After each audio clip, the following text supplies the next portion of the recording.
Combustion. Whoa, whoa, whoa, whoa, whoa, whoa, whoa, whoa. They running the game with my team making plays. Talking 80, my G's, wanting jewels in this place. Surrounded by dogs, keep the quarterback safe. I'm the one with the plans, they gon' do what I say. The game is not over, we don't celebrate. In the end zone, we don't got no time in the wait. H-Town run down, we don't premeditate. We just go and get to it, we got them on skates. If the game going to overtime, kicking the overdrive, we gon' be first at the finish line. Play looking full, but I finish mine, can I get second? We gon' line up like it's dinner time. We put in work till we get us a ring. Super Bowl season, we running the scene. H-Town the home of the realest that breathe. Keep your face down when you talk to the king.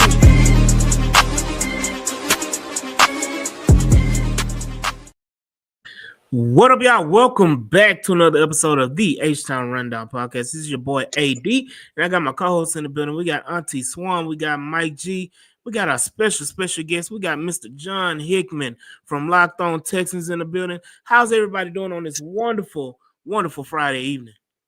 Doing excellent, fellas. How y'all doing? Swarm. We swarm. Hey, I'm doing great. Absolutely, Mike. You? Yeah, we got football last night, tonight, and a big game on Sunday, so I'm hyped. Absolutely. You speaking about that big game, the Houston Texans. It's week 1. It's time to swarm.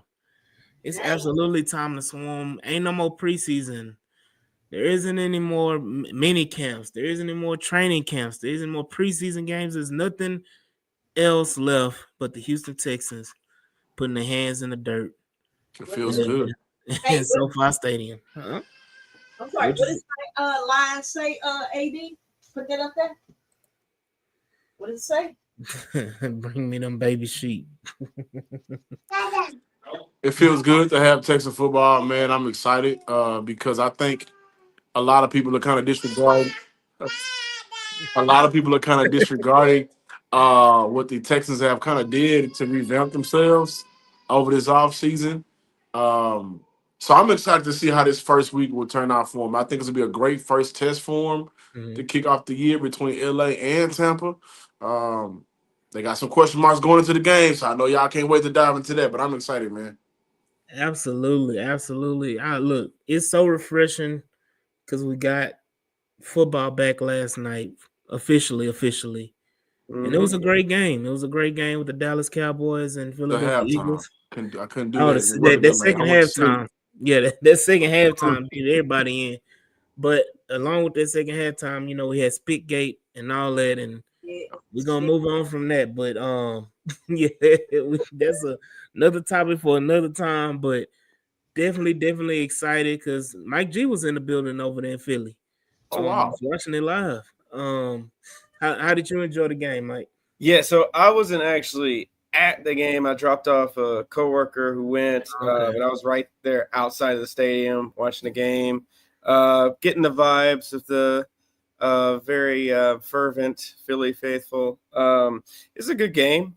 Like you said, we can talk about Spitgate at a later date, and how that impacted the game. But yeah, man, it was an electric vibe and good game despite the second halftime, like you said.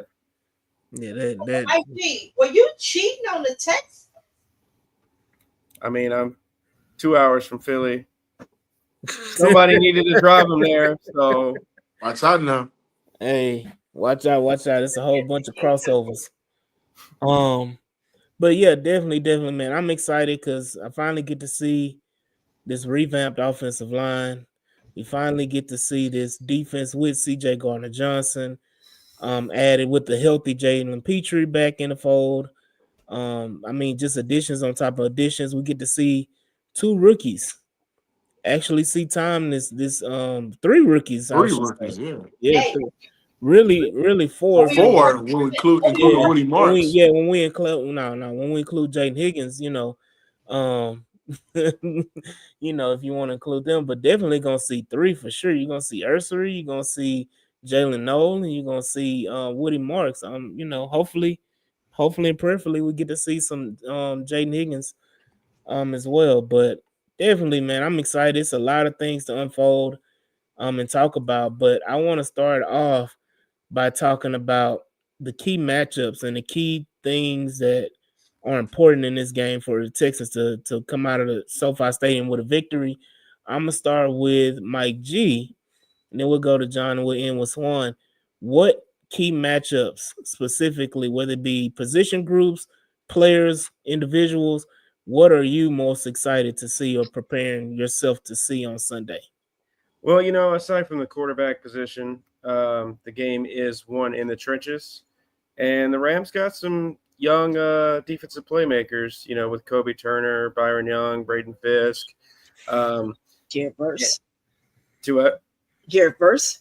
Jared Verse, yeah. I mean, that's the biggest one right there.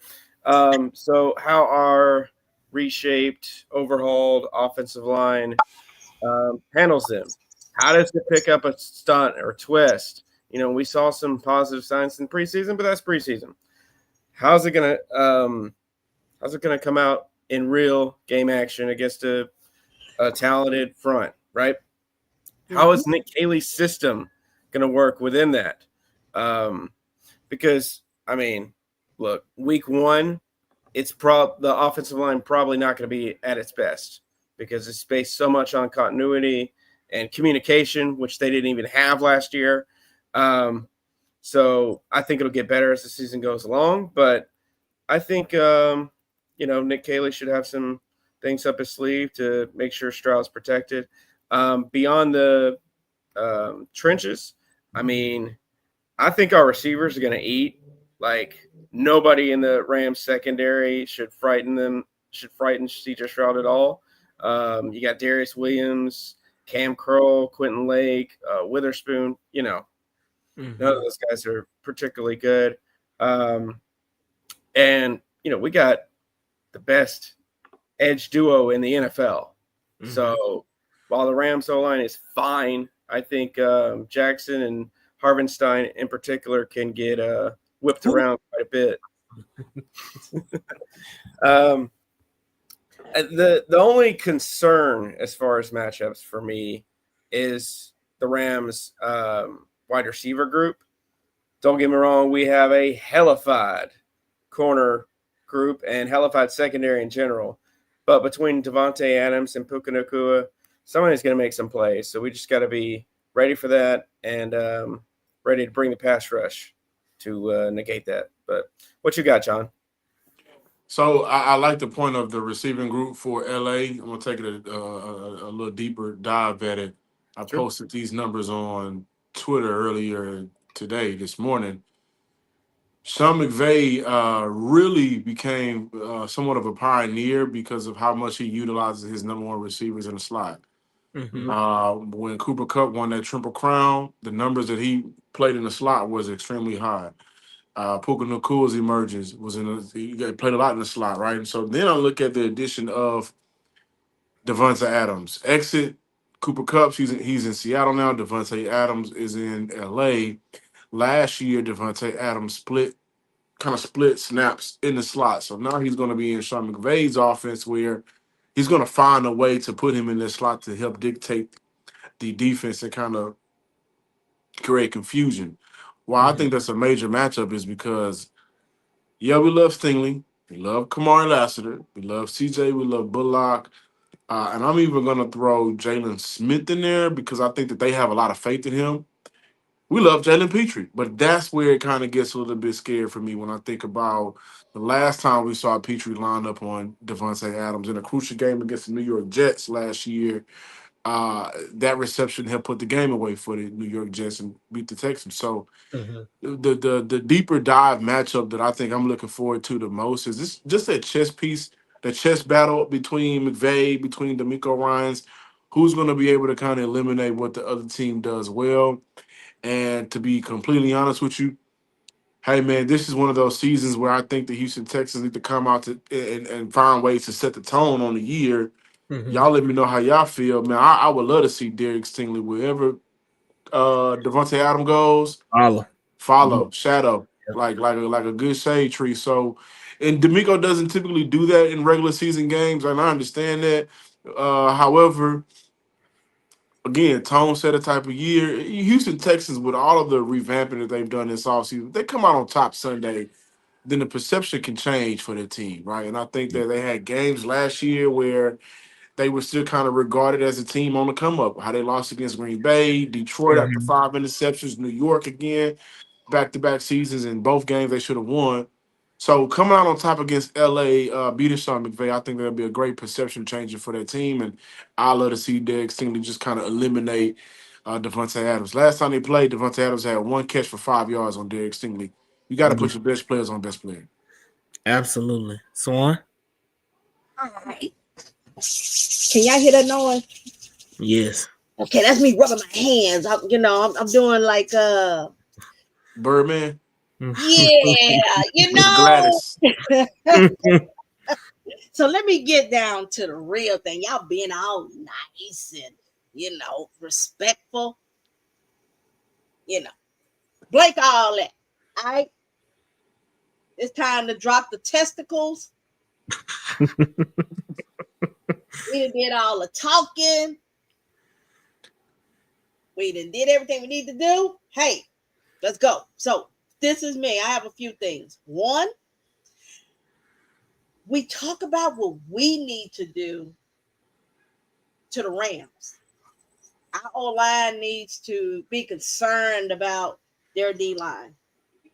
We need to be concerned about their wide receivers. Why don't we flip that? I'm doing it, Jonathan, with a spoon. Reverse that. Reverse that. If anybody know about boomerang, y'all know what I'm talking about.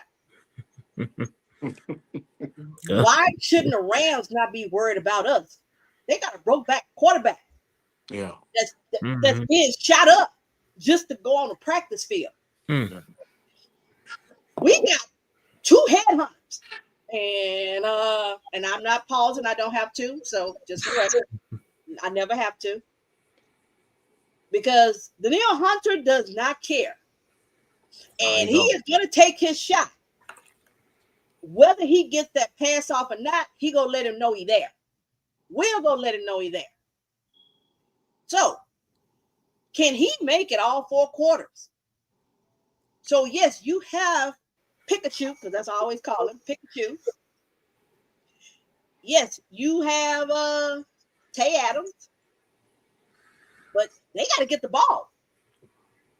What duress is your quarterback going to be under? Is he going to be able to move in order to do that? Because at some point, that epidural is going to wear off, okay? Next, we got wide receivers. Has anybody looked at their secondary? Has anybody looked at I kind of think that as much as I just talked about McVay scheming up ways to get his guys in the slot. Have we looked at? I mean, I have, but I'm saying this. Have we looked at their linebackers? It's not like they loaded. Okay, they front is the only thing we need to truly be concerned with. And if what we saw in the preseason and for that went to the practices, I feel like Kaylee is prepared to max protect if he has to, but I felt confident watching our guys look like they knew how to pick up a stunt, and I'm still having chills watching my rookie Woody Marks pass pro, because I haven't seen a good pass pro running back since Aaron Foster. I ain't saying Aaron Foster, just saying is where I'm just that he knew how to hang around and look. So I'm feeling confident. Will we win? I don't know. Anything can happen. Everything is new. I always feel a little uneasy when the student comes back to play the teacher, because there's some things he's gonna show you that you thought you knew, but you didn't. So, but the matchups, I'm loving. My defense secondary, I'm sorry. I don't care if you put Stingley on Pikachu, if you put him on Tay. Kamari, it did not forget what happened with Garrett Wilson, because guess what? That play gets played all the time on NFL Network and ESPN and all the rest of them. So he has a very long memory. He is not getting burnt like that again. So I'm okay. I just need them to be serviceable and let my quarterback do his thing. I'm looking forward to seeing, Iowa State, triplets, really the twins per se, but you can throw the triplet out there. Because that speed, I'm sorry, you can't They're coach. all light skinned. Yeah, they are. I mean, it is Iowa. Speed you cannot coach. And there is truly no one on their defense that can keep up with Jalen Noel. If he turns around and he makes a move, he going to the house. And then I saw what Frank Ross was talking about him in the special teams in the return game. Man, I'm looking forward to it. Yeah. Look, I got two stats that were brought to my attention via X. One was D'Amico Ryans as a defensive coordinator has never lost. No, he's lost. Sean McVay is 1-4 versus D'Amico Ryans in his career. When he plays the D'Amico Ryans defense. And that was from when he was the DC in San Francisco, and they played twice a year. Secondly, is when the Rams get sacked 3 times or more. Last year, their record was 1-7. They get more than 3, right? I definitely think there's going to be a lot of emphasis. Was that Alizé? You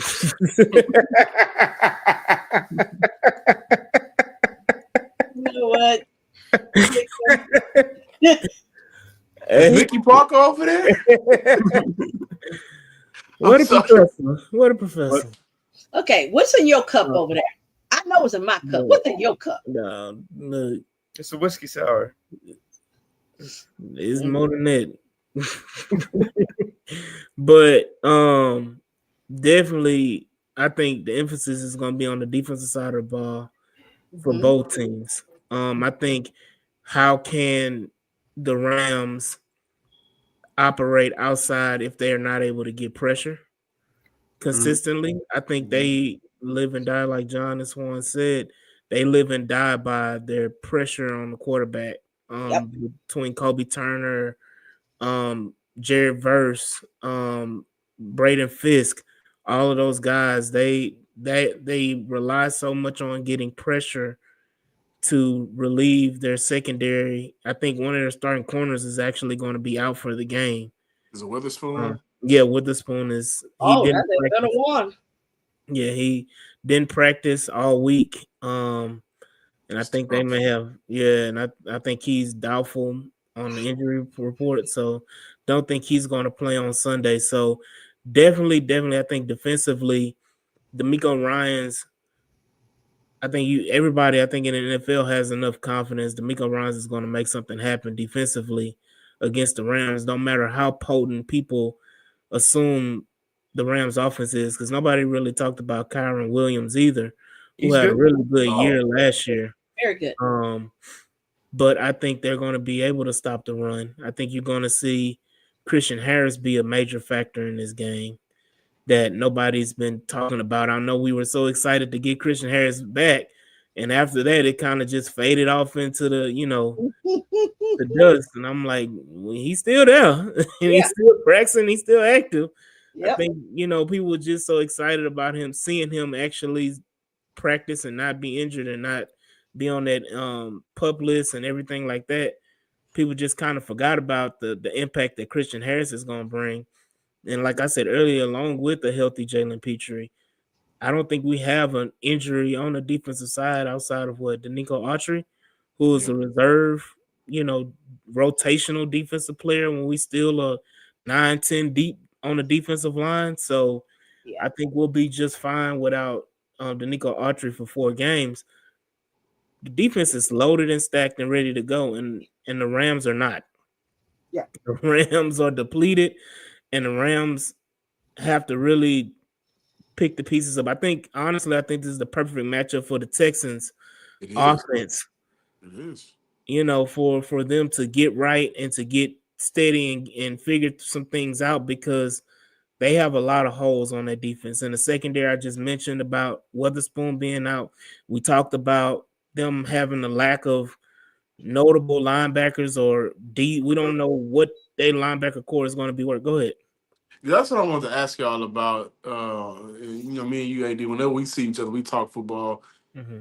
As much as we love Nico, and I'm sure we'll see him outside a lot. I think an advantage for Houston, especially with Jalen Nolan at 4.3 speed, is just kind of laying in some of those mesh routes against some of those linebackers. They don't cover as well.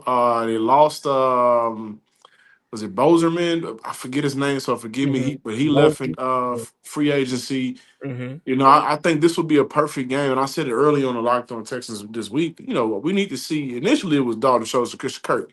We know Kirk is out.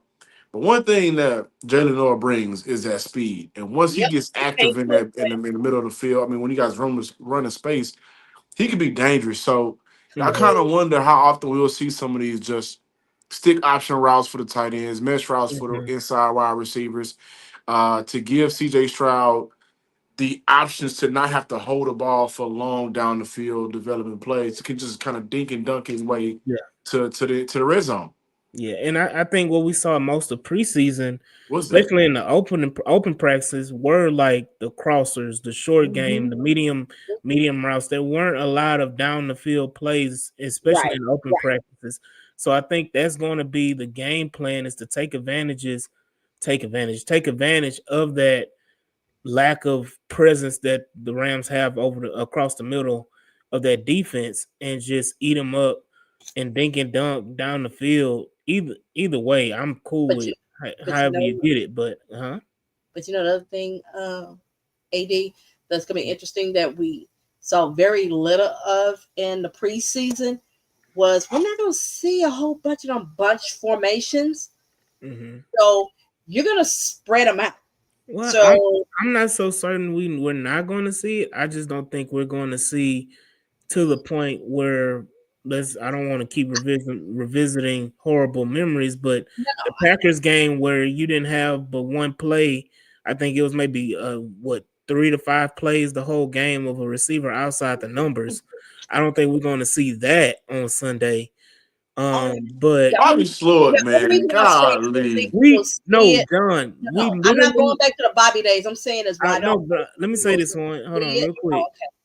We literally on all 22. We literally sat there and counted how many plays through the whole game that we saw a wide receiver outside of the numbers. Yeah, it was bad. It was less than 5, and they ran like 65 plays. And I remember that game thinking to myself, man, they kind of condensed formations a lot. But I didn't think it was only about 5 plays. That's ridiculous. Yeah, it was sad. I'm going based on our personnel, but more importantly, I only can go by what the man said and what we've seen in preseason, because practice is one thing, but in preseason, I can kind of see what you're trying to do. They're going to be, and for those that is Larry Payton in here? Okay. All right, so I can have this conversation. Okay. Because he has a thing with the Patriots South thing, but the whole thing about it's going to be a week to week based on your matchups and so forth. Spread them out would be better in this game, simply because they don't have the linebackers or the DBs to be able to cover, and that will slow down your pass rush to a certain extent. But I think it'll make them hesitant, because if let's say if it's Woody Marks and out there, and you leak him out, but you have Jalen there, you have to be honest and to that run game. And we don't know what Chubb is going to be. I really think He's going to surprise some folks. He's my comeback player of the year, just for the record. But anyway, spread them out. And I think that allows CJ to be able to see what the defense is showing him pre-snap, and allows him to get the ball out quicker. And that's what I would like to see in this particular game, because, like I said, you don't have the linebackers and you don't have the DBs that can cover long term. So to me, a couple of ticks, if your D line gets there, hey, whatever. But I got to test you. I got to see what you're going to do. Because that bunch formation, I don't want to see that. I don't want to see any screens initially anytime soon. I don't want to help their D line out. I want to tax them. I want them sucking air by the time we get to the 8-minute mark. So that's just my thing is that let's use these young bucks, out there. I mean, we got these rookies. They ain't playing no NFL games. So they can go out there and do cardio if we need them to. I want you to test them to let them know we are going to do it. Whether I convert or not, I need in the back of your mind. So that's just me. So I'm hoping Kaylee doesn't freeze up because you're playing your mentor. Yeah. I think Kaylee is going to go out there with something to prove.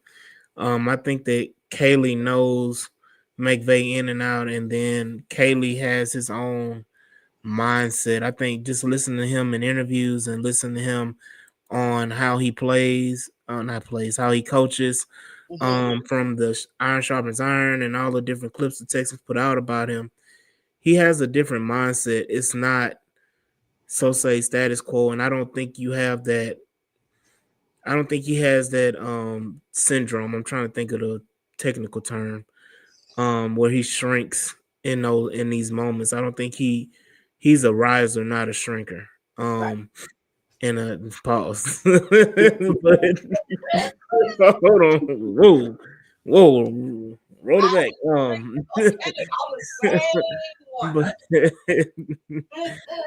But yeah,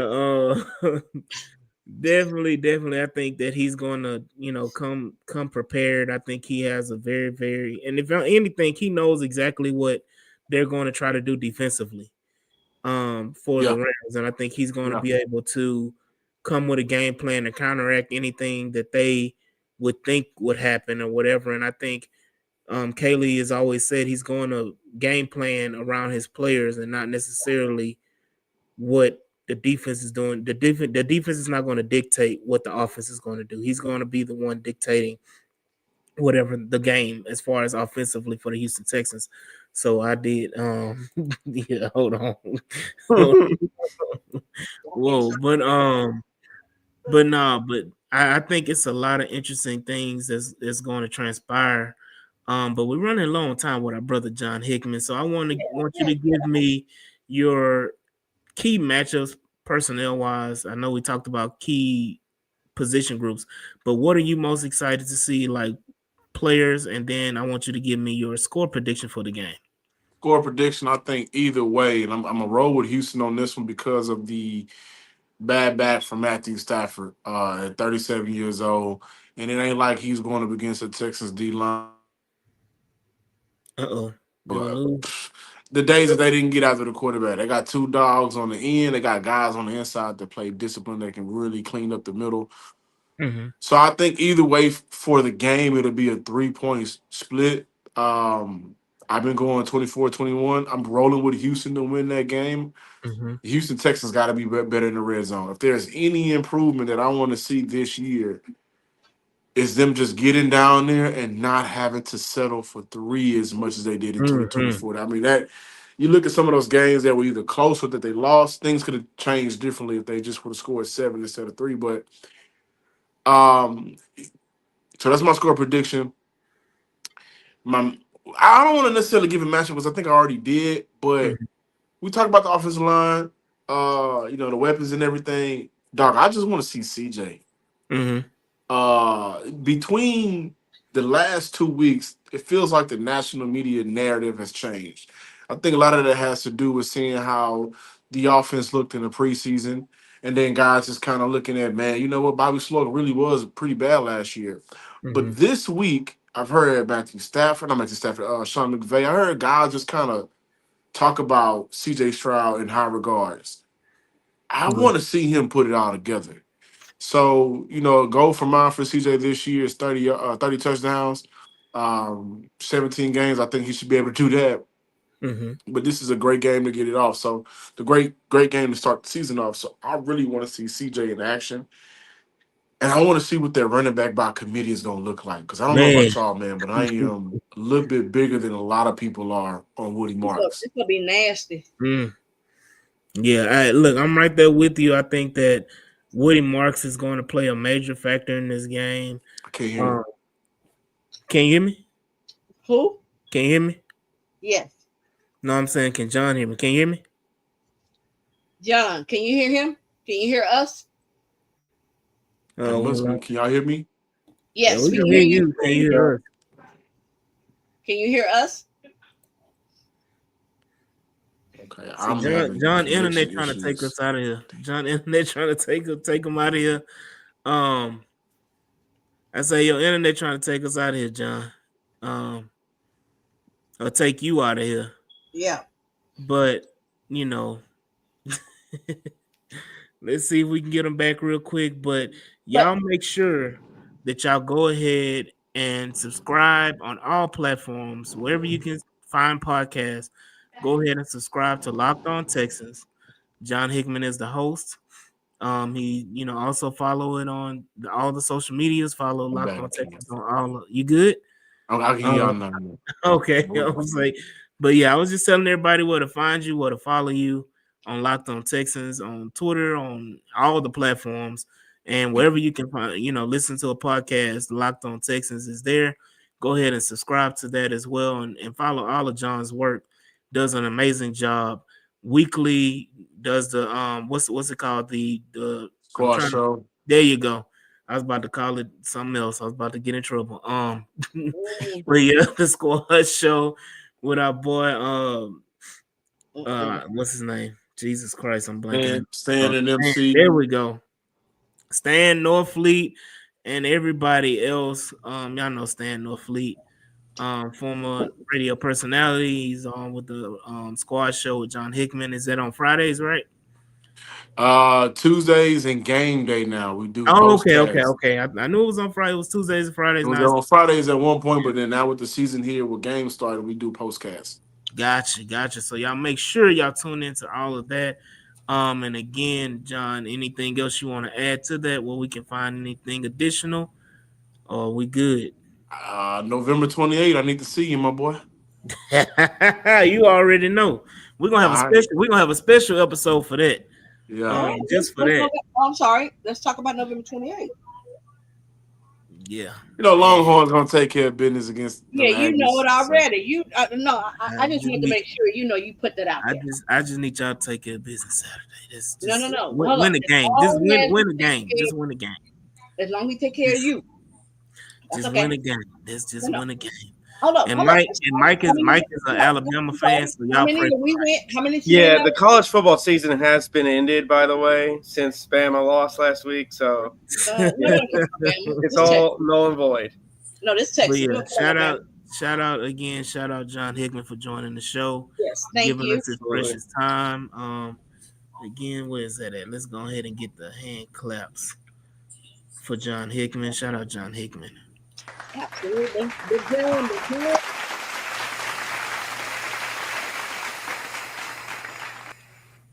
But yeah, look who popped in. We got one in and one out. Boy, Clayton is in the building. What up, brother? What up, brother? What up? What's going on, y'all? I saw it. I said, all right, it's only 8. I got time. We good. Ain't an hour and a half yet. We good. Yeah, so I'm gonna leave it with you. So we talked about the key matchups, what we expect to see and what we're excited to see. What are your key matchups for this game? And because we haven't done our picks yet of score predictions yet, but I want to get your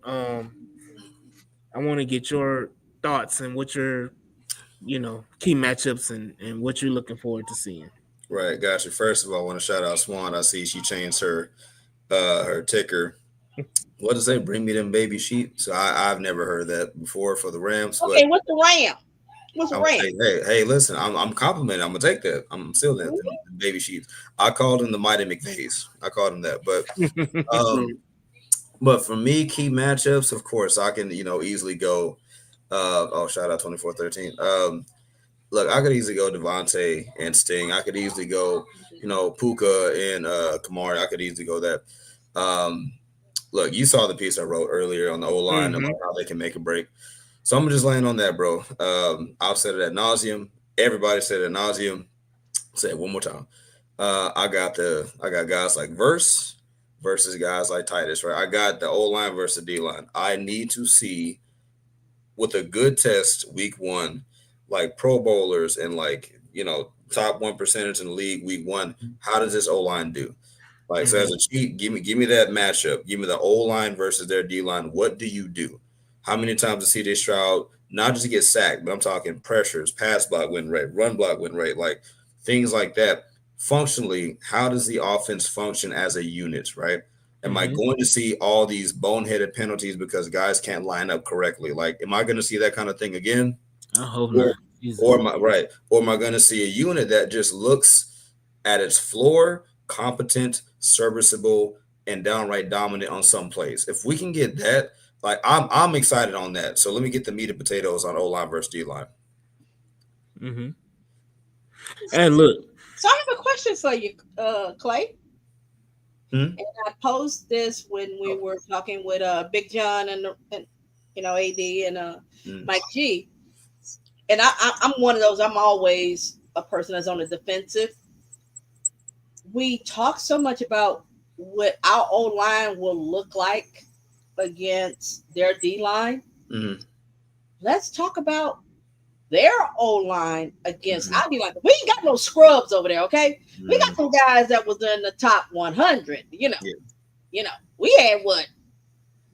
6, 5? I lost count. The thing is, they got a broke back quarterback that's getting shots in his back. I was about to say that means something else. One, right? I'm like, you understand See, I told you I don't have to pause. I don't have to. But now I'm just saying that this for the other people. So, all right. As a woman, I don't have to do that. Y'all guys have to put context with stuff. I don't have to put context. But back to you, Clay. So we're talking about, you're saying, well, I know we want to see based on what we last saw of this O-line. Yeah. However, they have the same, well, technically they have a worse problem. Right now, our quarterback is upright. And he's healthy. They are not. So shouldn't we focus on what our defense is going to do to them versus so overly focused on what we need to see from our old line? And I guess it's just my perspective of I've heard across the board from outside folks. It's like your team is like you really can't. The only negative y'all got is your O-line because it's the unknown and based on last year. Other than that, we really can't say anything about your team because if that's fixed, if that turns out to be good, then you're right there with Buffalo and the Rams. I'm sorry, not, Buffalo Ravens and the Chiefs. So that's the thing that folks says. Oh, so my thing is, back to the Jonathan Witherspoon thing. Reverse that. I think the Rams need to worry about our guys when you got a guy who is barely standing erect right now. Because it could look similar to last night that what we saw with the Eagles and the Cowboys. And I always believe offenses start off slower, 2 to 3 weeks, and the defense typically is ahead of the offenses. So could there be a sense where it does the operate. I expect the operation to be smoother because I just feel like they've been coached better. Right. But where they still are trying to work things out. But if our defense is getting to um, Stafford, and like I said, is we got a couple of head hunters Ooh. in particular. Shut up, BD. Don't mess up my train of thought. Yeah, sure. We got a couple of head hunters, but most importantly, we got that one, Daniil, that just really don't care. And all you need to do is get a hit on Stafford, and I don't know how long that epidural gonna last. Right. Just for the record, for all you, I don't know if y'all ever had one. I'm just saying as a lady who has given birth to a child, it does wear off. So, Daniil, get up in there and get a nice hit. Maybe you don't get the sack, but you're hitting him. Well, he's gonna start to think. Now, Stafford is a tough cookie. Don't get me wrong, but at some point, at almost 40, you're gonna think about it. So maybe my secondary doesn't have to worry about Adams, and I call him Pikachu, so it's not a mistake. That's what I like to call him. It's just cute to me. It's not because they're not talented, but if your quarterback, if we make him think about it, right, just a half tick, yeah, maybe Bullock, maybe Stingley, and we got CJ. Ooh, thank CD. I'm sorry, CD out there. Maybe you put a ball where you shouldn't have. Right. So I want to see the positive of us saying they need to worry about us. Sure. And yeah, not to cut you off, but okay, I got you. I was asking. So right. The lowest hanging fruit, of course, is the O-line. That is what every national media member hangs on. That is why the Texans aren't on many people's lists. Not that they care, but that's why a lot of national talking heads and even some local guys are, they have a trepidation over what to do with these Texans. Why can they make it to a conference championship? What can they do in the playoffs? Just Juan's point, put that to the side. If we're going to go the narrative of just make the strength, the ultra strength, of course, we have a much greater defensive line than offensive line. You lean into that ultimately. We know we got in the secondary. So that they're going to do their jobs. But we know that the battery, the engine of this, really the entire team, arguably, is the performance of the D-line. And don't forget Tim Settle. Don't forget, Danico Autry. Don't forget Sheldon Rankins. Right. Don't forget Aziza Shahir. Like let's not the names keep going when So Christian Harris. Let's do that. Come on now. We're loaded there, and I think the thing is we're so really confident about the defense. We don't even talk about it because we know what they're going to do. But just to put on the table, of course. Now the only thing I got is because Sean McVay, he's smart. He's won a Super Bowl. He's one of the best offensive minds in football. That's what we talked with Jeremy Branham on Wednesday. Like we talked about this. The only thing I would have is you would just hope that while you do want to unleash the dogs on the defense, you know what Daniil is going to do. You know what Will is going to do. You know what Aziz is going to do if Matt don't slide quicker. Like what's going to happen. But the thing is, with the team that's smartly run like the Rams, you just want to make sure that you're not undisciplined and how aggressive you want to be. That's the only other thing that can beat you. Because outside of that, talent for talent, 1 to 11, give me the Texans defense over the Rams offense like any day. But when you're talking about the little nuances, and plus, again, we got to acknowledge Nick Haley, he's the student. He's not the teacher here. So McVay is going to, he's going to do some things. I need to rewind that. Say it again. Right. So Haley, he's the student. McVay, he's the teacher here. So with that, we know we just got to be careful. That's all. Just, don't be sorry, be careful, right? That's and if we're just disciplined, that's the big word of the week. Let your strength be your strength, but be disciplined with it. And then with the offensive side of things, cling to what you know to be true. CJ, I don't care what anybody says. CJ, the top 10 quarterback. I don't care what anybody says. That's not me being a homer. That's me having eyes and watching this man play. He's the top 10 decision maker, top 10 quarterback. So I know what he's going to do. You got Nick Chubb, who's Ben is probably sick and tired of hearing about how he's washed. He can't run anymore. Yep. You got him. You got Woody back there. You got Dari. You got Dame still here. You know, Hey, listen. You got wide receiver Listen, too. AD, if he busts off an 80-yarder, I'm sorry. I'm gonna be happy. Oh, that's gonna be funny. But look, ain't I no was way. right. Go I would ahead. just say this, and I'll pass it off to anybody who's gonna take it.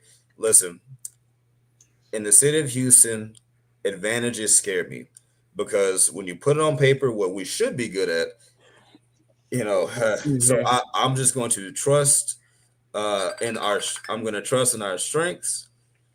Sorry about that. I'm going to trust that D'Amico has a plan. And I'm going to be reserved about what I expect on the offense. But if we leaned on just strengths, then hey, I would give us the edge. But I'll shut up and I'll hand it off.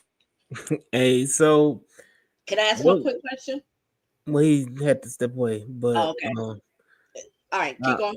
I'll take this small little time period, and we'll go ahead to Mike G. And Mike wanted to talk fantasy. Oh. And Mike wanted to talk prop bets and everything like that.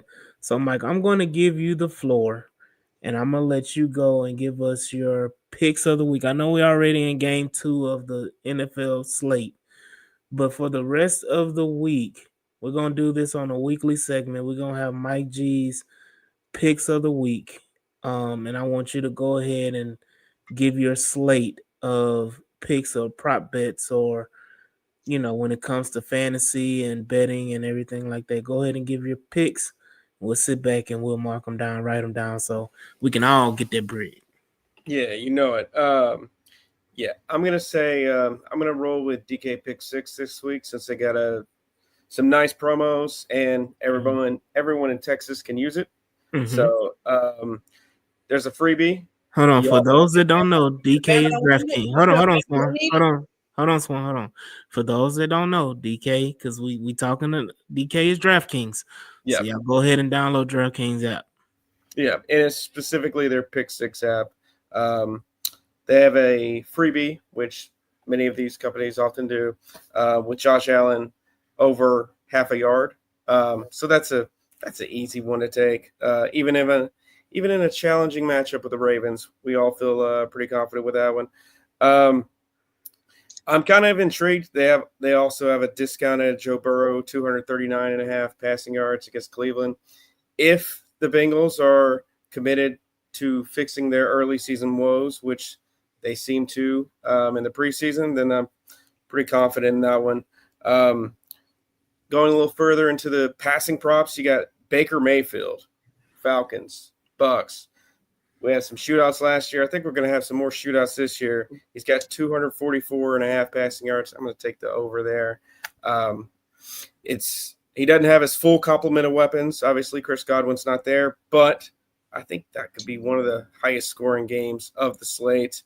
Michael Penix Jr. too at 239.5 passing yards is also intriguing. But I had to mention this one. CJ Stroud, 232 passing yards. I think we're gonna book it. I think we're going to really key in on a quick strike passing attack, particularly early in the season. There's probably going to be a couple of kinks with 4 new starters on the O-line, and the Rams have a pass rush. Well, how do you mitigate that? Get the ball out quick. And I'm like Swan said, like AD said, we're not really scared of their DBs or their linebackers. So that'll be a way to get the offense moving, even with a former wide receiver 7 like Jaden Higgins. Digging a little further along, even Bryce Young, 216.5 passing yards against the Jaguars. I think that could be a sneaky shootout there in that little cat fight with the Jags and Panthers. QB2? Huh? QB2? QB2? I'm not sure what you're referring to there. But I mean, it's a favorable matchup because both those defenses are not good. So even with a less than stellar passing attack, I think the Bryce Young can get there. Rushing yard props. Look, Derrick Henry is still the king. 84.5 rushing yards. He's torched the Bills last year, the year before. I think he'll continue to do that as the Ravens try to really key in on that ground attack to get this season going.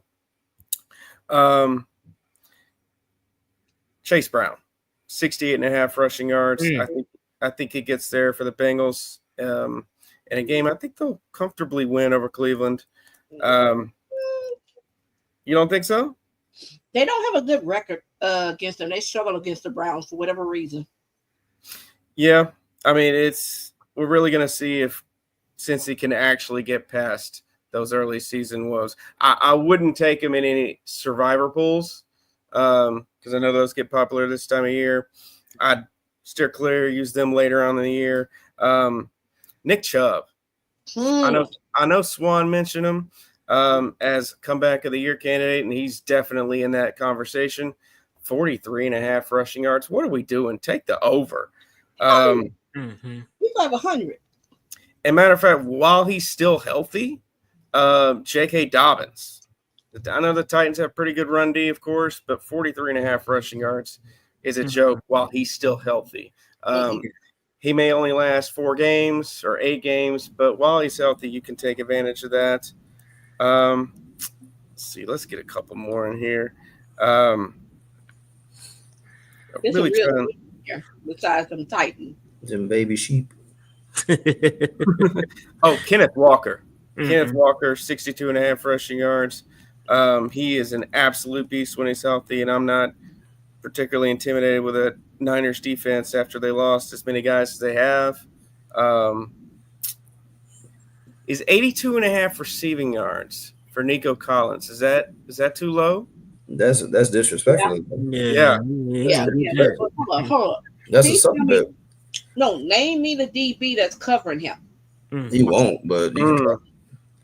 No, they might have to throw Kobe Durant on him, and that's the thing is, real quick, like AD mentioned it, like the Nico Collins last season before he got hurt, like with that hammy, he was putting up 150 burgers. With he was at the league for 5 weeks on IR. That's what I'm saying. Like with guys there, so it's like, you mean to tell me he got more bodies back, healthy again, and all this stuff? Like, oh, absolutely. 80 is disrespectful. 80 is like 80 is a bad night. That's a half. Really, that's light work. What light work? Yeah. Hey, so I will say this, Mike. You gave those lists of pick'ems. I need that list so we can go ahead and post it on the H-Time Rundown so everybody can be prepared for Sunday when these games roll back around, and make sure you hit all those bets. Place them early. Get your money before they change. No, for real though. No, lock it in for real though, because once they change, they change. Hold up, and if you hit, just shout out the H-Town Rundown. You know, just give us a little super chat here. Yeah. Give us a little power chat on Sunday when they hit. You know, on playback, man. Y'all go ahead on playback. Give us a little power chat, and right here on YouTube as well. Give us a little super chat. You know, a little thank you. Yeah. To the H-Town Rundown. You know what? Mike G will take a thumbs up, right? Oh, absolutely. Yeah. So, look, we be on the lookout for that. That will be coming shortly. So go ahead and follow the H-Town Rundown on all socials so that we will be posting those. So y'all can go ahead and get your locks in, your weekend locks. I will say, Swan, you wanted to say something else before we move on? You want to ask Clayton a question, or you forgot? Y'all don't remember the question for me? No. It's your question. You didn't even get to get it out. Y'all supposed to have my back. Y'all supposed to protect the elderly. Oh, now you elderly. Okay. I don't want to hear none of that. I didn't say I wasn't gangster. Okay. At the same time, you know, he got them gangster elderly, but yeah. Okay. But on, y'all, that was a good question. Help me out. Mike G, you younger. I don't think you actually asked it. I think you were like, you didn't even ask it. You didn't even start to ask it. No, so, I was getting ready to start. Y'all say he gone. He gone? And yeah, had a phone call. Yeah. No, you didn't even. You didn't even start to formulate. So I No, it can't. was. Y'all told me he was gone, and I stopped. No, you said this is what this. Hold on, let me pause. Swan, you said I have a question. Why we on this? You said why we on this? I have a question, and I said he's not. He's gone right now. He stepped away, and then that was it. I don't even remember. It was all I remember was we were talking D-line, O-line. You said flip-flop it, let's talk strengths. Talked about that. And then that's where the question came in, I guess. All right. Talk it really was a good question. But somebody CJ Stroud, maybe. Look, you can ask it on Sunday on playback. Right. Before the game. When it come back to you. But right now we are at the point where we're going to go ahead and give our score predictions. And what we'll do as well, before we go give our final score predictions, because I want to end off on that. What we'll do is that we'll go around the league and we'll just give a win-loss. We're not gonna do scores on all these, but we're just gonna do a win-loss for the first week. The rest of the week, we already know the Eagles won yesterday, and right now the Chargers. Oh, I remember. I'm sorry, I just remember when you said win-loss. So, Clay. Yep. I know you said you wanted to see how the O-line would perform, you know, da. Let's say the O-line is kind of like, you know, that. But the defense balls out and we win the game. Right. Which allows us to come back for our home opener. Would you be disappointed? I would be, because last season is still fresh in my mind about how that went. I still recall week 3 against the Vikings, right, where the referees laughed audibly because of how poor our operation was on offense, right? I've never seen referees huddle together and chuckle and just say, hey, sorry about it. Yeah. Here you go. Give me 15 more. So for me, I would be, because we went through all this offensive overhaul and literally tore down the entire construct in my mind to just look competent as a baseline. That's it. Because you didn't even have that. So you could say, what if the defense wins the game? Would you be happy? Well, that was a story all last year. No. Right? Okay, so I guess the way I'm flipping it is, it goes back to, you ever heard the term, would you rather have an ugly win or a pretty loss? So let's say the offensive line does show up, okay? And you like, oh yeah, great, wonderful. But we take an L because somehow, we don't hold, or whatever the case may be. Right. Which one would you rather have? Me, as a fan, I'd rather the W. And I could fix it, the home opener. So I would rather have the quote unquote O-line look. I don't think the O-line gonna look like it did last year. I just think the guys mentally are just different. Not saying they have struggles, but I just think their mentality is different. So for me, that's still an improvement. I don't think what we saw in the Vikings game, because that's the one that just really pissed me off. Just completely undisciplined. So my thing is that we know they haven't played enough in the off season to have that true chemistry yet. So if they are putting forth the effort, recognizing stunts and twists, but you lose the battle, but we see that it is not getting their behinds kicked. You know what I mean? I'm saying. Right. And we lose a close one. So we're not even about to put that in the atmosphere. No, but I'm saying we're not even about to do. See, we're going down. That question is painted already. I see what you're saying. It's like he's looking at the O line, because that's his biggest thing, is how his barometer at looking at the offense and the team, because he's not concerned about the defense. Is really the O line. So I'm saying is, what if they look better, but they still look a little shaky, but you win the game because your defense do what they're supposed to? Sure, I'll answer that. No, there's a lot of context there, right? Because, the Rams, they're a professional team, too. They're paid to make you look bad. So, of course, we assume, you got guys like Jared Verse. You got guys back there that are paid to do this kind of thing. So I fully expect them, especially with Ariante over there on the left. Like, yeah, we're all hyped for him, but he's still a rookie. So he got to show them like to be respected. So all things being contextualized in your scenario, if the defense balls out, we get the W. The offensive line looks competent as a baseline, but goes up against a tough week 1 matchup, but we still win. That would tell me, okay, we're competent under the circumstances. Because recall too, we got a $14 million backup O lineman that we weren't planning for. So there's still a bunch in the air. All things considered, you walk away with the W. You beat Sean McVay. You start off with a 1-0 record, and your O line looks passable with room for improvement, and you can see glimmers of that improvement. I'll take that. Okay. But if you're talking about they look dirt poor, can't do anything, and we still win because the defense just gets 5 turnovers type stuff, like the Detroit Lions game that we really should have won, or something like that, then I'm like, yeah, see, this isn't sustainable. Okay. Right? Thanks for the context. That's what I wanted to make sure of, because it's like, I want sustainability. I want, what can you win with sustainably? That's my thing.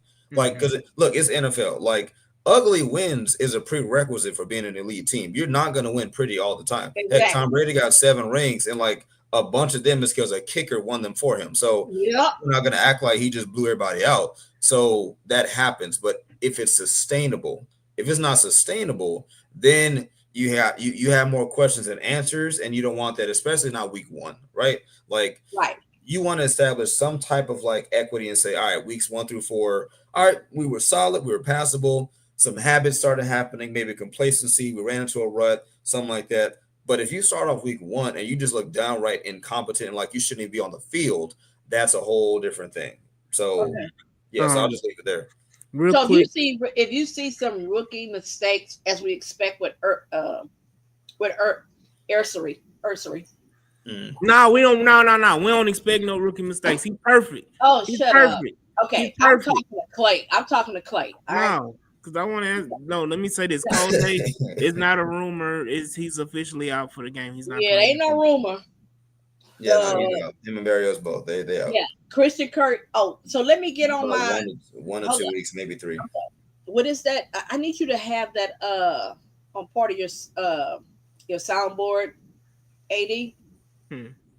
Always got to be right. So I need you to record that so you can press that button and do that, because I'm gonna do got to be right. Dude, look good all season. Look nice in preseason. Him and Barrio. So I'm on that because I'm a Mitchie fan. I am. And yes, his jersey is discounted, so I will be getting that. But anyway, that's another day, another time. However, I'm gonna be honest with you, just being serious. That was very disheartening for me, because folks told me I need to get over Mitchie and move on. And I can't get the week 1, and homeboy already out of a game. Thank God for Jalen Noel, but I'm like, 2 guys. Because Mitchell was a healthy scratch, in that Philly game. Was he? Yeah, he was a healthy scratch. Interesting. He wasn't a scratch. He played. No, hold on. Yeah, he returned a punt and he played on special teams. He made like 3. Okay, what I mean is, I'm sorry. Everybody was a scratch for Philly on offense at the receiver position. Hey, for real though. Hey, it was only John Nathan. You talking about 1 catch for AJ Brown, and you talking about 2-3 catches for Devontae Smith. 3 catches for Smitty. And how many yards, Swan? No, you understand this. But I'm just saying the second leading receiver was a tight end, and then Saquon Barkley. No, let me have my moment, because that hurt my heart to trade Mitchie. But folks said we had Barrios and we had Christian Kirk. And look what they was doing in camp, which Mitchie was doing very, very good in camp. So, yes, when I saw that tweet yesterday on, PR for the Texans reporting injuries, and then to see it today, it just rubbing me the wrong way. Just let me have my moment. It's just rubbing me the wrong way, because I'm like, could have had Mitchie. Told y'all to cut Barrios, but we can move on. I just had to get that out. I had to get. They got to be right.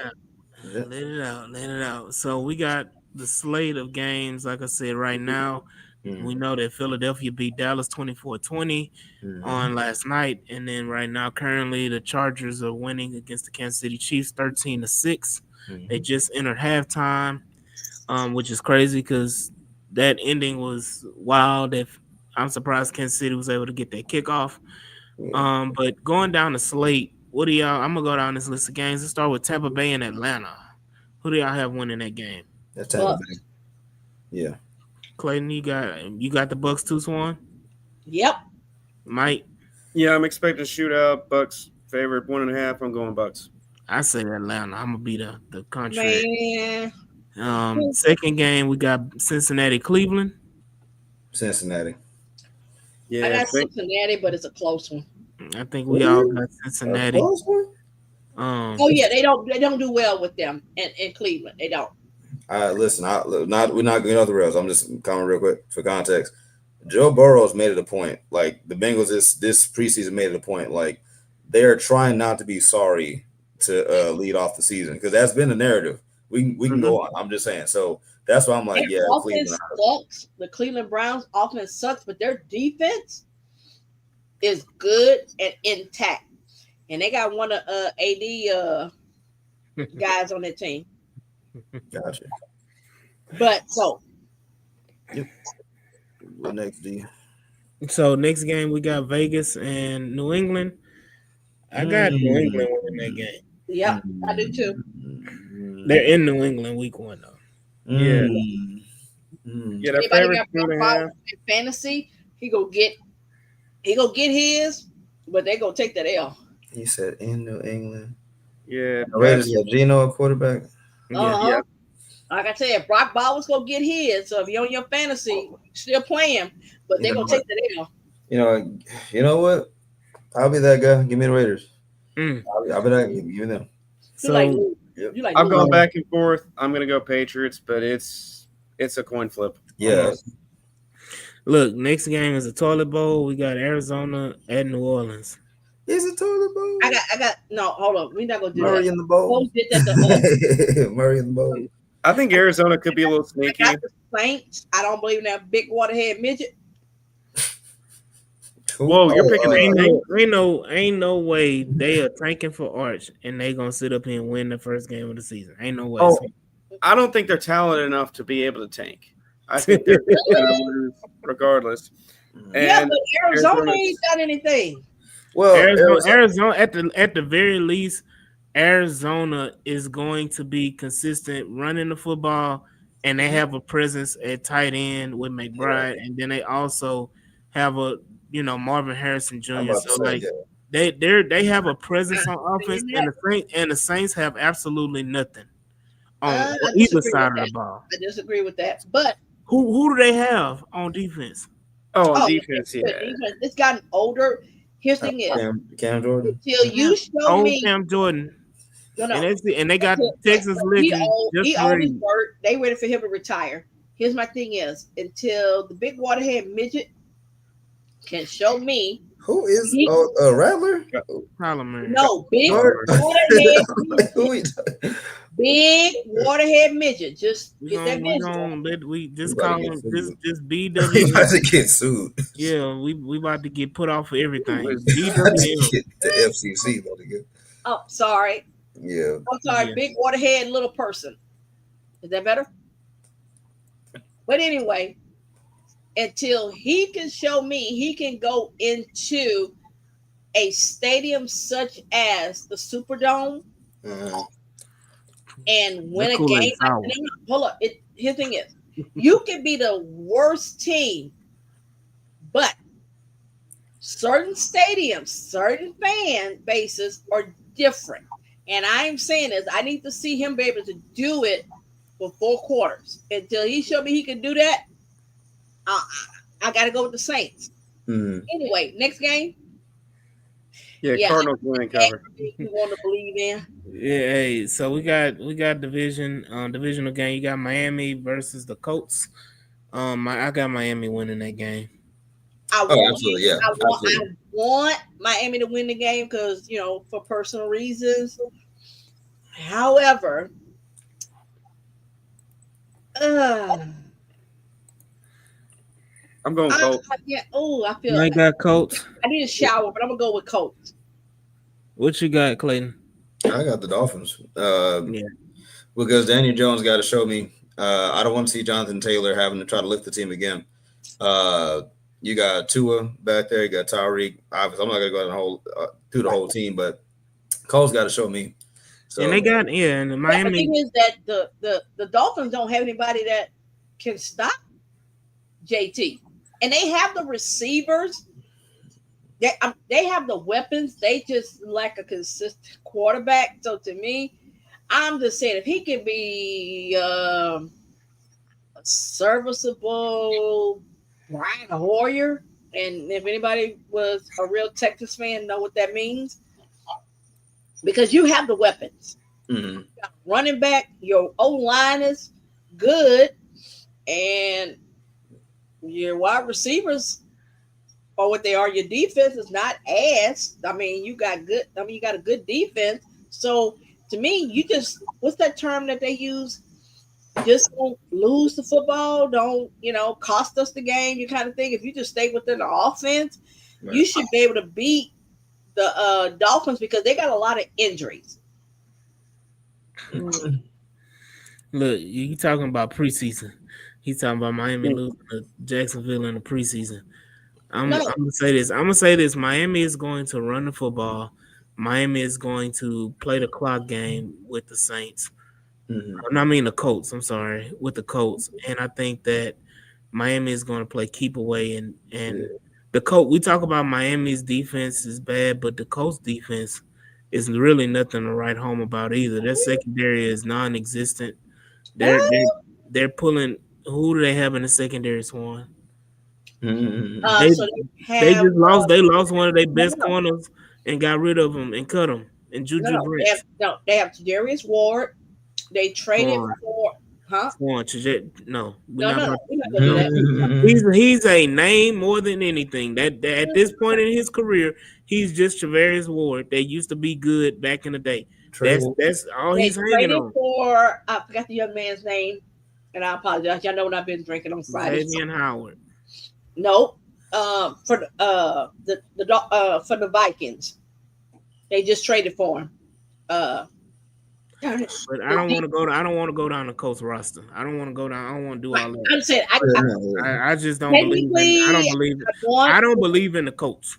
So you can believe in the Colts. I'm just saying I'm picking Miami to win this game, and the next game we got. I hope they do. Huh? I hope they do. That helps us. Yeah. We got the Giants versus the Commanders. I'm gonna say the Giants. I think that front is gonna be nasty. Over under 2 false starts for Lamar Tunsil. Oh, 2 over. See what? No. Because I feel like Larry Tunsil kind of petty. Like what? He gonna be clean. Watch. He gonna be no. Locked in and not get a flag at all. What, man? Look, he had 17 last year. So Clay. Over here. Let me talk to you. The dude been in the league since 2016. Mm-hmm. He been doing it since Miami. He did it all since he been here. You really think you finna teach that dog a new trick? Oh no, not at all. At least he got one game in him to be clean. No. He's gonna have 2. No. I'm gonna take. Here's the reason why I say he's gonna have 2. Unlike CJ, who technically is a pocket passer, JD5.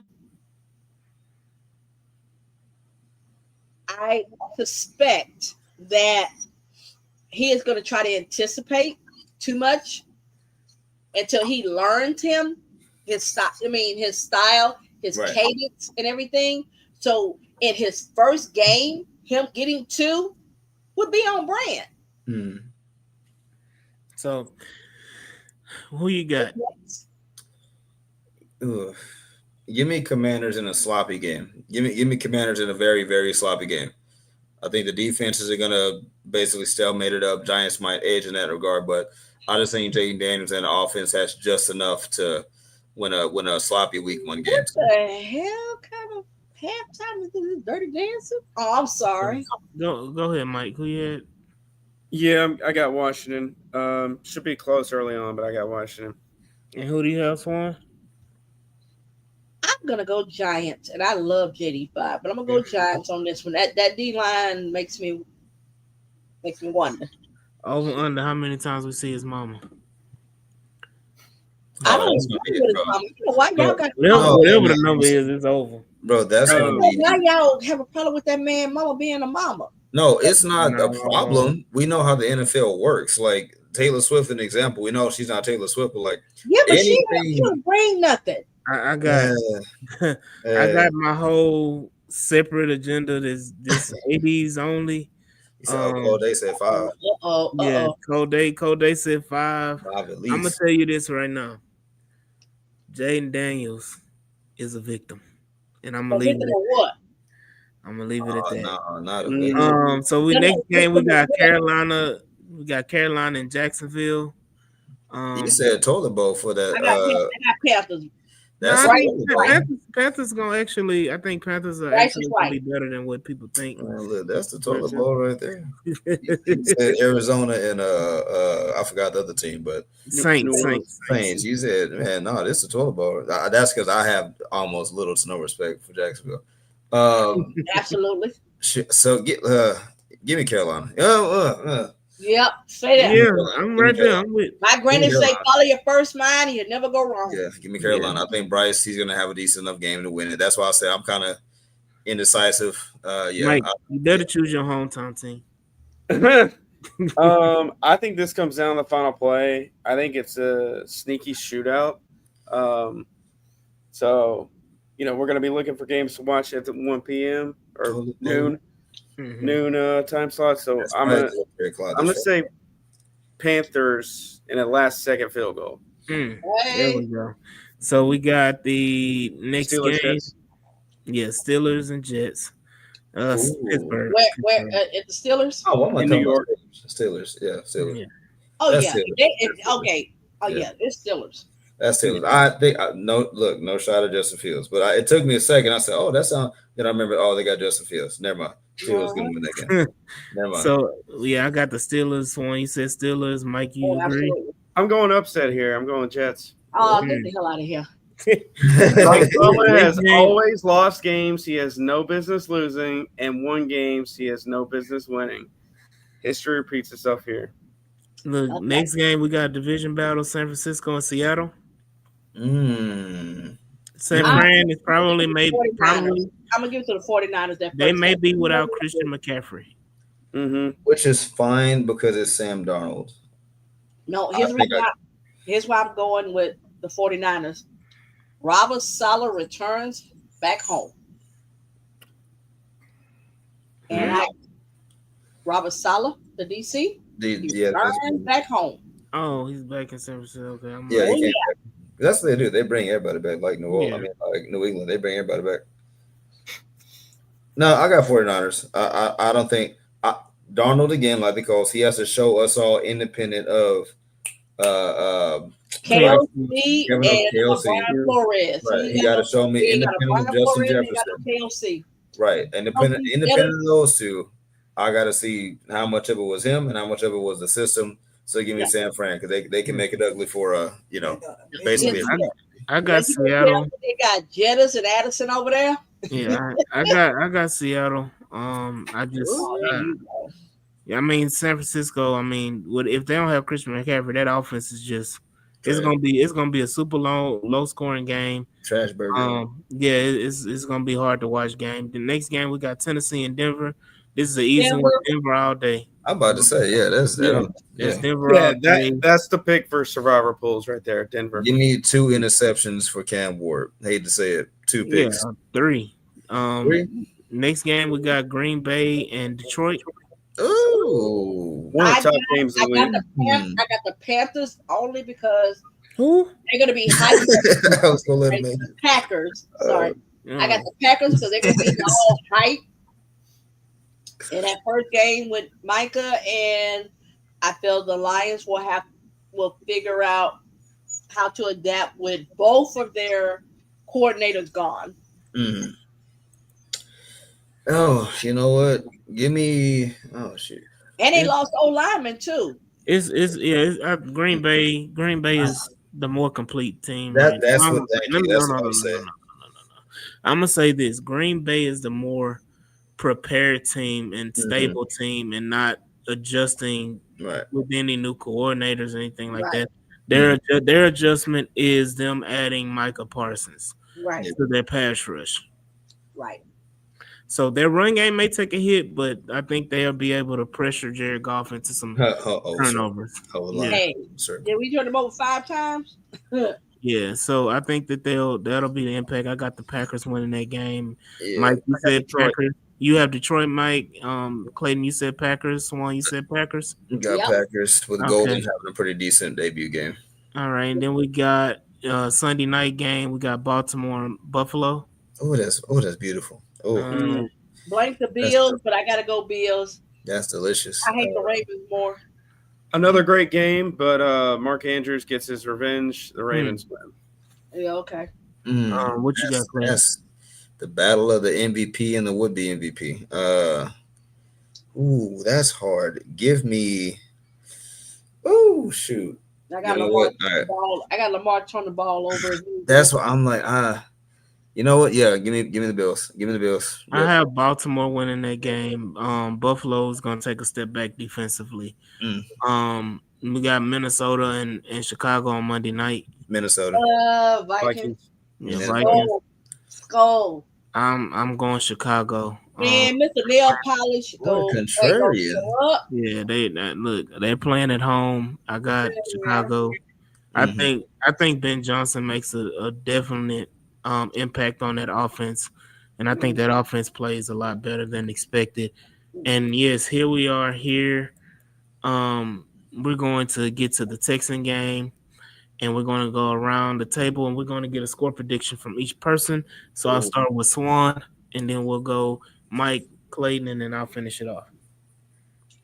I have it 24 to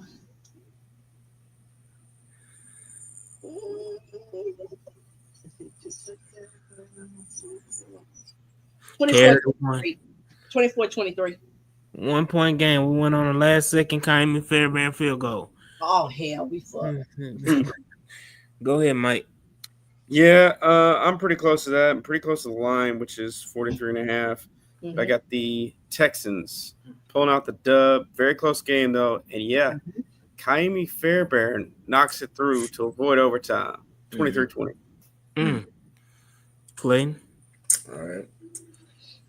Give me 27-23. Texans win. Y'all are not giving. Oh, here we hope. go.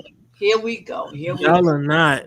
Four sacks. Y'all are really not swarming No, we are torn. We being honest.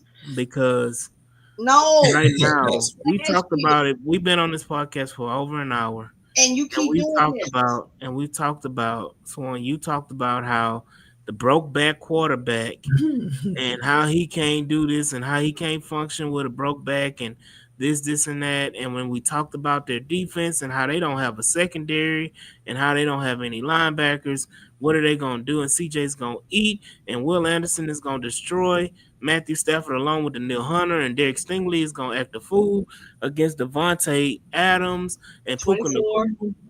And all of these things in 24. SoFi, CJ Stroud is starting the season in LA. If I'm not mistaken, CJ Stroud has not played a game in LA. First game. In his career. Going This home. is his first, he's Going going home. Going home, playing his first game at home. All his family and friends, everybody that loves him is gonna be there in that stadium in SoFi, in that probably the 2 or 3 suites he'll have for them. And it's going to be a beautiful, wondrous, in that deep steel blue, Yep. all blue uniform. And y'all are not swarming enough I because am swarming. the Texans is not going to be close. This game is not going to be close. As I stated, A with Jeremy live Branham, punch go kick 3 field as goals. I We go get as I what's that? stated with Jeremy Branham on Wednesday, I have the score being 32-10. Oh god damn. Come on now. And, He's standing on it too. and I'm telling you this, and I'll give my reasons why. Standing on it. Defensively, we're going to turn the Rams over We gotta multiple convert times. it. We gotta convert. And even still, you're going to have a short field, and I believe that Nick Caley is going to upgrade. John talked about it earlier. That was his concern about the red zone offense. I think that Nick Caley is going to be innovative enough that we can actually score touchdowns in the red And zone. that's why I said we get 3 And, touchdowns and a field goal. and again, I will say this. You got those 3 touchdowns and a field goal, and then when we turn them over those 2 or 3 times, add that on to it too. You can add No, that's part of it. We're gonna turn them over twice. We will convert 2 touchdowns and a field goal out of it, and we'll get a regular touchdown on offense. So I still feel like the Texans can drive down the field and score on their own. But again, this is my pick, and I'm standing on it. I have the Houston Texans. On business. 32-10, and that's my. But look, the Texans my team, and I'm gonna stick beside them. Listen, I bet you. Hold on, Clay. We got to give you a little bit of history. Mike G. What were them numbers last year? Are you a believer? Swan, do you believe Swan? No, Killer Cal said, do you believe Swan? Are you a believer?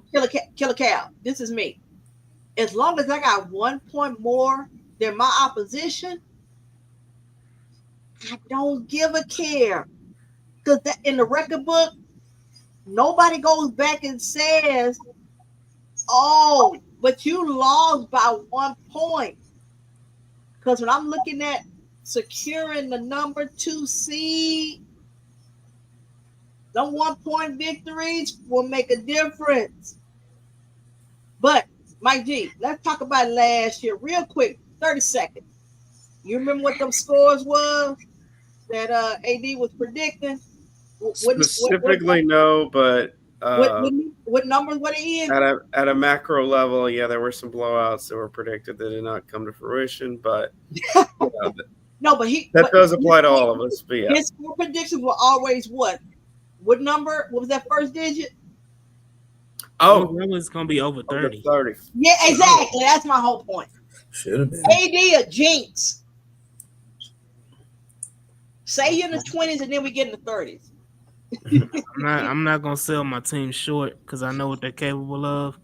I know that CJ Stroud is gonna do damage. I know that Nick Chubb is gonna have a resurgence game and put the league back on notice that he is Nick Chubb, and Woody Marks and Jalen Noel and Nico Collins is going to act a fool. Yeah. And it's going to be a wonderful day to be a Houston Texan fan on Sunday. Right now, it's a wonderful day to be a Houston Texan. Every day is a beautiful day to be a Houston Texan fan. It's every day.